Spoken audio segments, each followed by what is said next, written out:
বিড়ি কেনার পয়সা ছিল না, সে এখন তৃণমূলের কাউন্সিলর হয়ে হিসেব করে দেখবেন এমন একটা পরিবার নেই যে পরিবার বলতে পারবে আজ থেকে 5 বছর আগে যেমন ছিলাম আজকে তার থেকে সুখে আছি, স্বাচ্ছন্দ্যে আছি। আর সাধারণ মানুষগুলো যখন এই অবস্থা, চোখের সামনে কতগুলো তৃণমূল নেতাকে আপনারা দেখছেন 5 বছর আগে, 6 বছর আগে, 10 বছর আগে এরা খেতে পেত না। এই পাশের ওয়ার্ডের কাউন্সিলর 10 বছর আগে খেতে পেত কি পেত না কেউ জানে না, সেই বাবু এখন 2 কোটি টাকা দামের অ্যাস্টন মার্টিন গাড়ি চেপে কলকাতা কর্পোরেশনে মিটিং করতে যায়। চোখের সামনে এগুলোকে দেখলে রাগ হয় না, কষ্ট হয় না, যন্ত্রণা হয় না?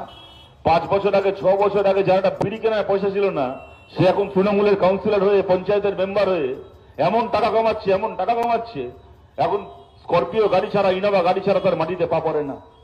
5 বছর আগে, 6 বছর আগে সাইকেলের চাকায় হাওয়া ভরার পয়সা ছিল না, তার এখন সল্টলেকে 3টে, রাজারহাটে 5টা ফ্ল্যাট হয়ে গেছে।